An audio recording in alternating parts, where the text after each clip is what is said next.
Hello friends, this is Kevin, at least according to the clicker question, and this is number 6 from homework 8. So we're being asked about the time to reach an angular speed. So before you start, you need to figure out what you're actually kind of looking for. So if you're asked for a speed over time, hopefully you know that's an acceleration. So we need to find angular acceleration. However, we don't know any of that information. The only thing that we know is the angular speed, well actually the angular acceleration of A. However, you can actually assume, and this is not directly given to you, that the tangential acceleration of wheel C and A is the same. Well, why?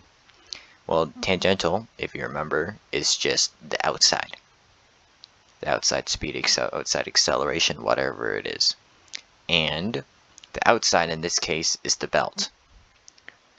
And obviously, when the belt moves on C, it moves the same amount on A because it's just one belt that's like self-contained. So this means that their tangential speeds are the same. However, we know that their tangential speeds are the same. How does this tell us the tangential accelerations are the same? Acceleration is just speed times time, and the time is going to be the same between them two because they both move together. So we know their tangential accelerations have to be the same. And this is good because if we know their tangential accelerations are the same, we can easily get to angular in terms of angular. And to get in terms of angular, you just have to multiply it by C. So I'm going to take this equation, which is tangent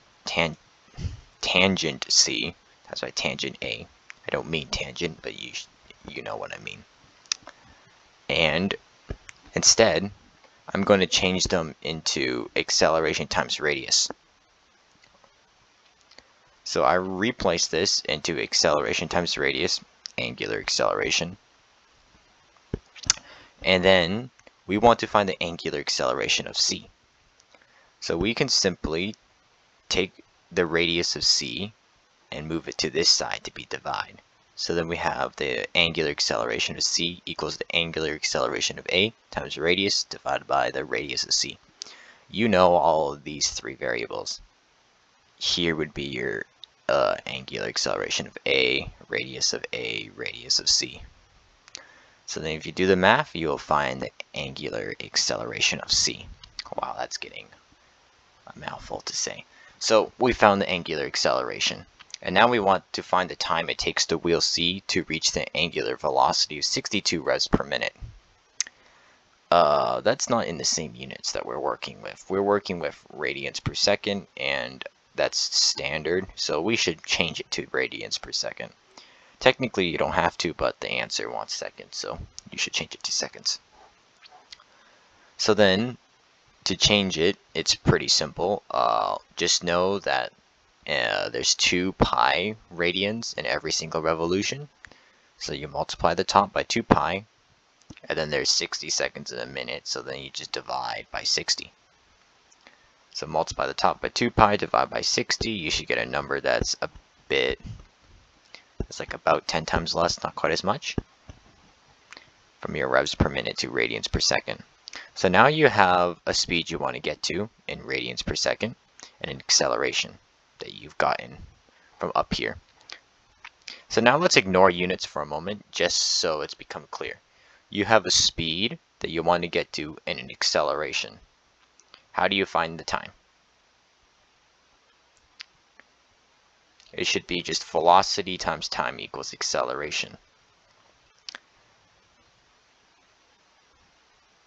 This is because, well, if you start at rest, which we are, because it says, then the change in speed is just equal to acceleration times the amount of time that's changed.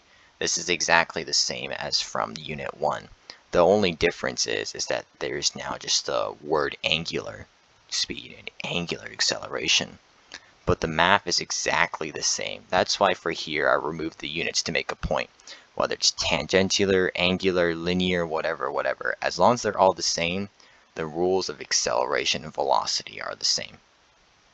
So you can still use the rule that acceleration equals velocity times time. Don't get scared by weird signs or weird symbols. As long as they're all the same, the physics is about the same. It's just a different coat of paint. So then, yeah. So then you just take your speed in radians per second divided by your angular acceleration. And that should give you your answer.